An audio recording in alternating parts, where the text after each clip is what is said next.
अस्सलाम वालेकुम। दुनियावी लॉग के साथ मैं हूं अंजुम फारूक। रूमी का कॉल है, इंसान की उम्र बढ़ने के साथ उसकी अकल दोचंद होती है और उसका गुस्सा एग्रेशन कम होता जाता है। मियां नवाज शरीफ और आसिफ अली जरदारी के दरमियान आज टेलीफोनिक रब्ता हुआ और दोनों ने रियासत बचाने के लिए मिलकर काम करने पर इत्तफाक किया है। दोनों चाहते हैं कि आवाम को रिलीफ मिले, मुल्क की मईशत में बेहतरी आए। अनकरीब दोनों के अंदर मुलाकात भी हो सकती है। बहुत सारे लोग इस मूव को कह रहे हैं कि शायद आगे चल के कोई इंतखाबी इत्तेहाद बनने जा रहा है। मेरे ख्याल में ऐसी कोई सूरत हाल नहीं है। ये एक महज जो एक रवादारी होती है, सियासी रवादारी होती है, ये एक कर्टिसी कॉल थी और बड़ी अच्छी बात है। उससे पहले मुस्लिम लीग नून का एक इजलास भी हुआ था और उसके अंदर फैसला किया गया था सारी जमातों के साथ रब्ते किए जाएंगे। इसहाक डार साहब को और अयाज सादिक साहब को ये टास्क दिया गया है।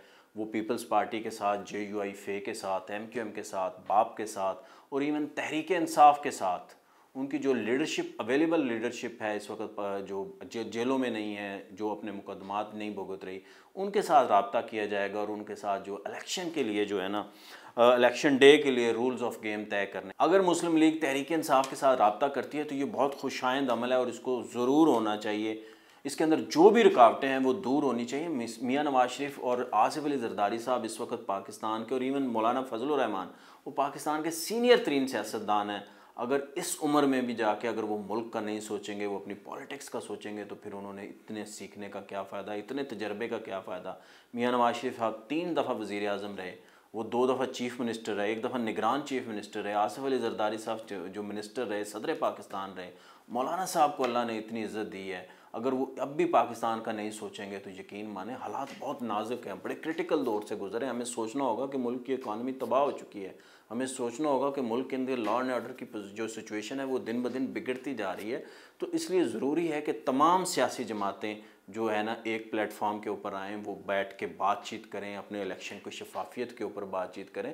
तो ये बड़ा ज़रूरी है। इसके लिए इसकी सबसे ज़्यादा ज़िम्मेदारी जो नवाज शरीफ साहब के कंधों पे आती है। मेरे नज़र में कुछ चीज़ें हैं जो ज़रूर नवाज शरीफ साहब को करनी चाहिए, जरदारी साहब को करनी चाहिए, मौलाना साहब को करनी चाहिए। उन्हें सबसे पहले आवाज़ उठानी चाहिए PTI के लिए, इमरान खान के लिए। उनकी जमात को लेवल प्लेइंग फील्ड नहीं दिया जा रहा है। वो इंतखाबी मुहिम चलाने की उनकी आज़ादी होनी चाहिए, ताकि जिस तरह मुस्लिम लीग नून चला रही है, पीपल्स पार्टी चला रही है, बाकी जमातें जलसे कर रही हैं, उसी तरह ही तहरीक इंसाफ को भी आज़ादी होनी चाहिए। वो अपने इलेक्शन के अंदर, अपनी सारे हलकों के अंदर, सूबाई हलकों के अंदर भी और कौमी असम्बली के हलकों के अंदर भी अपने उम्मीदवार खड़े कर सकें और उन उम्मीदवार को भी बाद अज़ां जो है ना रोका टोका ना जाए, उनके ऊपर प्रेशर ना हो। ये सारी बड़ी जिम्मेदारी आयद होती है। एक पॉलिटिकल जमात है जिनको दीवार से लगाया गया। नवाज शरीफ साहब को सीखना होगा 2018 से। अगर उन्होंने 2018 से नहीं सीखा तो फिर इसी तरह ही ये एक सर्कल है, ये दायरों का सफ़र है, ये चलता रहेगा, दोबारा उनके ऊपर आएगा। उनकी ज़िम्मेदारी है कि वो जो है ना तहरीक इंसाफ की जो इलेक्शन मुहिम है उसके अंदर उम्मीदवार खड़े हो सकें, इलेक्शन मुहिम चला सकें। ये बड़ी ज़रूरी है। जो जो बेगुनाह लोग तहरीक इंसाफ के अंदर हैं उनके केसेस को भी मनतकी अंजाम तक जाना चाहिए। जिन्होंने कुछ नहीं किया उनको आज़ादी मिलनी चाहिए, और जिन्होंने कुछ किया है 9 मई के अंदर किया है, बाकी मामलात के ऊपर जिन्होंने जो भी किया है उनको को ज़रूर सज़ा मिलनी चाहिए। उनके लिए कोई वो इफ़ एंड बट्स नहीं है, मगर जो उन्होंने कुछ नहीं किया उनको रिहाई मिलनी चाहिए। बड़ा ज़रूरी है। दूसरा नुक्ता ये है कि जो पॉलिटिकल सिस्टम है ना, उसका अवाम का उसके ऊपर से एतमाद वो जो है ना मुतज़लज़ल हुआ है, कम हुआ है, घटा है। नवाज शरीफ साहब, जरदारी साहब इतने सीनियर हैं, उनके ऊपर ज़िम्मेदारी आयद होती है कि वो अब आवाम का एतमाद बहाल करें। पॉलिटिकल सिस्टम के ऊपर, जमहूरियत के ऊपर लोग अब फॉर ग्रांटेड लेते हैं। पॉलिटिकल सिस्टम को, डेमोक्रेसी को, पार्लियामेंट को, सूबाई असम्बलियों को, हुकूमतों को वो फॉर ग्रांटेड लेना शुरू हो गए हैं। वो उसके ऊपर एतमाद का बहाल करना ज़रूरी है। अगर ये अवाम का एतमाद होगा तो वो इंतखाबात के लिए बाहर निकलेंगे, और वो बाहर निकलेंगे तो फिर ही वोट डाल सकेंगे, फिर ही हमें कह सकेंगे कि ये साफ और शफाफ इलेक्शन हुआ है। वरना उसकी क्रेडिबिलिटी के ऊपर जो है ना क्वेश्चन मार्क लगता रहेगा। पॉलिटिकल सिस्टम के लिए ज़रूरी है कि मुल्क में साफ़ और शफाफ इलेक्शन हो, और इसकी ज़िम्मेदारी जहां बाकी इदारों के ऊपर आती है, हमारे इलेक्शन कमीशन के ऊपर आती है, वहीं हमारे जमहूरी जो हमारे पॉलिटिकल रहनुमा हैं बड़े बड़े, जिन्होंने इस मुल्क के अंदर 30-30, 40 साल, 50-50 साल सियासत की है, उनके कांधों के ऊपर भी आती है। चार्टर ऑफ डेमोक्रेसी के अंदर मेरे हिसाब से PTI को भी शामिल किया जाए। नवाज शरीफ साहब इस बारे में कोई इकदाम ज़रूर करें।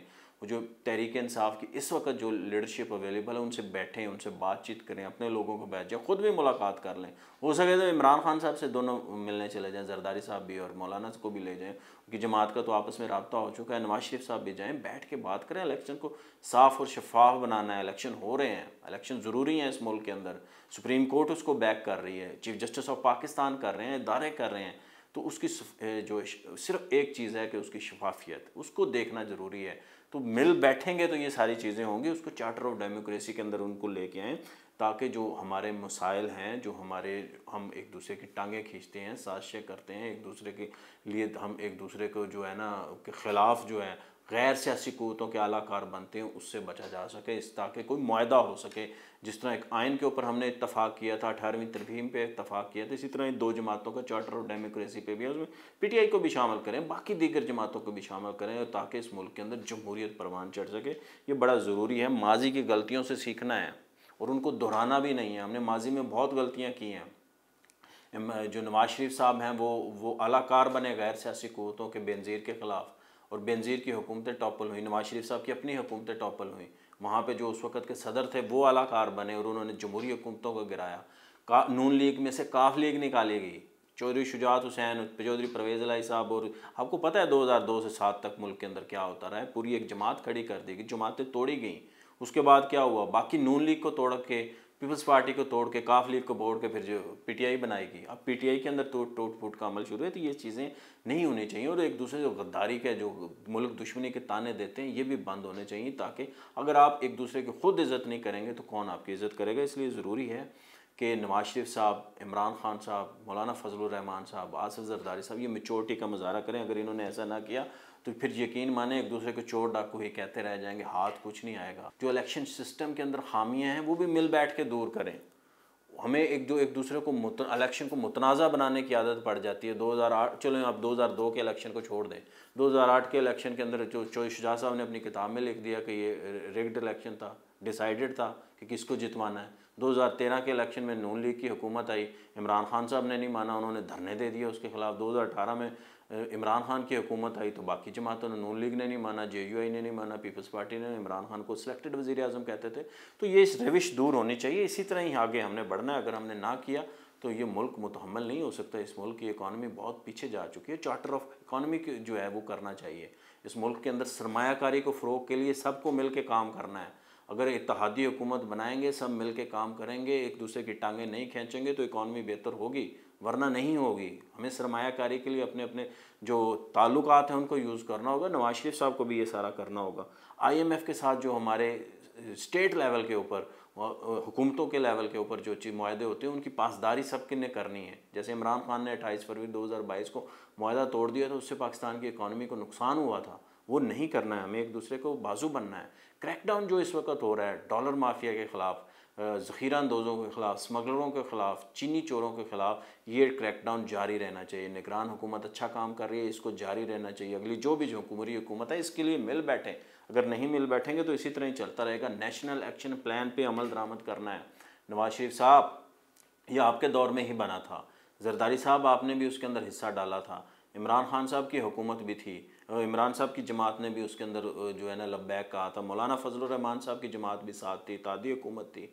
तो इसके अब मुल्क के अंदर दोबारा टेररिज्म सर उठा रहा है। आपको पता है वीकेंड के अंदर क्या हुआ है, मियाँ वाली में क्या हुआ है, तो KP के अंदर क्या हुआ है। इन सारी चीज़ों को हमें देखना है। और बलूचिस्तान के अंदर शहादतें हुई हैं, एक लेफ्टिनेंट कर्नल शहीद हो गए हैं।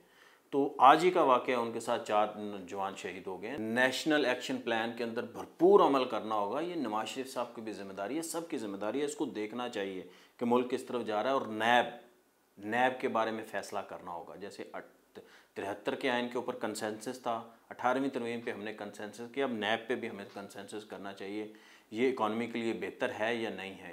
जिस तरह के जरदारी साहब कहते हैं ये मुल्क की इकॉनमी इसी की वजह से तबाह हुई है। शायद खाकान अब्बासी साहब भी यही कहते हैं। बाकी लोग भी कहते हैं, ताने देते हैं कि ये पॉलिटिकल जो है ना, इंजीनियरिंग के लिए ये इदारा जो है ना इस्तेमाल होता है। अगर इसको ख़त्म करना है तो कंसेंसस के साथ करें, इसका मुतबादल लेके आना है तो कंसेंसस के लिए साथ लेके एहतसाब तो होना है, सबका होना है।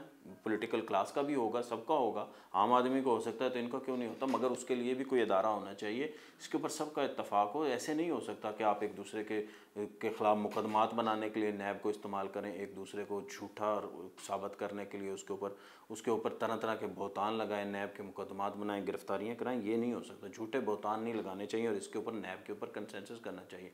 फिर क्या होता है, हमें मीडिया के बारे में, सोशल मीडिया के बारे में भी हमें पॉलिसी अपनाना होगी, मीडिया को आज़ादी देना होगी, ये बहुत ज़रूरी है। मीडिया का रास्ता नहीं रोकना चाहिए। और सोशल मीडिया के लिए भी तमाम जमातों को जहाँ पे ना वो रूल्स बनाने होंगे, rule of game social media के लिए भी ज़रूरी है। जहाँ इलेक्शन के लिए ज़रूरी है, सोशल मीडिया के लिए ज़रूरी है।